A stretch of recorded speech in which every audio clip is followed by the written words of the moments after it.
அப்புறம் எக்ஸசைசஸ் என்னென்ன செய்யணுமோ அவர் பாடி கொஞ்சம் பில்ட் அப் பண்றதுக்கு வந்து நாங்கெல்லாம் வந்து ஹெல்ப் பண்ணுது. அப்புறம் எக்ஸசைசஸ் என்னென்ன செய்யணுமோ அவர் பாடி கொஞ்சம் பில்ட் அப் பண்றதுக்கு வந்து நாங்கெல்லாம் வந்து ஹெல்ப் பண்ணியிருக்கோம். அவன் அதே பொம்போலேருந்து வந்து ஒரு பேரண்ட்ஸா நாங்க வந்து அவருக்கு வந்து ஃபுல்லி சப்போர்ட் தான் கொடுத்துட்டு இருந்தோம்.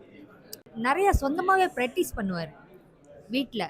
சம்டைம்ஸ் சொல்லியிருக்கிற அம்மா நான் வந்து இந்த மாதிரி செஞ்சுருக்கேன் கண்ணாடி மண்ணுக்கில் அப்படிலாம் பண்ணியிருக்கேன், நீங்கள் பாருங்கள் இது ஓகேவா, இந்த லுக் நல்லா இருக்கா அப்படின்னு சம்டைம் கேட்பாரு. ஏன்னா நம்மளுக்கு வந்து அந்த இண்டஸ்ட்ரியில் அவ்வளோவும் தெரியாது.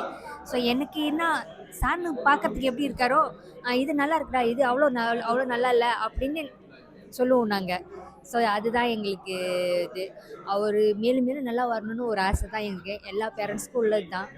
வாழ்க்கையில் பிள்ளைங்க நல்லா வரணும்னு எல்லாரும் ஆசைப்படுற ஒரு தருணம் தான். இந்த படம் நல்லா வரணும்னு மனசார அது சொல்கிறேன். பேரண்ட்ஸா நாங்கள் வந்து அவருக்கு வந்து ஃபுல்லி சப்போர்ட் தான் கொடுத்துட்டு இருந்தோம்.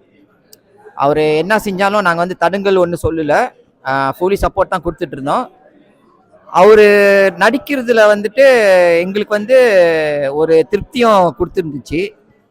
ஏன்னா அவர் நடிச்சார்னா அவர் வந்து அந்த கேரக்டர்ல இறங்கி அந்த கேரக்டருக்கு என்ன தேவைப்படுதோ அதே மாதிரி ஒரு விஷயத்த வந்துட்டு அவர் வந்து கொடுத்துருவாரு.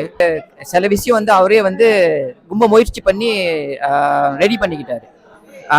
ஃபார் எக்ஸாம்பிள் வந்துட்டு நாங்கள் பேசிக்கலி வந்து ஸ்போர்ட்ஸில் இருந்திருக்கோம். ஸோ எங்களுக்கு என்ன நாலேஜ் இருக்கோ அவருக்கு வந்து கற்றுக் கொடுத்துருக்கோம். அந்த மாதிரி ஜிம்க்கு போகிறது, அந்த ஃபவுண்டேஷனை வச்சு அவரே வந்துட்டு ரொம்ப ரொம்ப வந்து எஃபர்ட் போட்டிருக்காரு.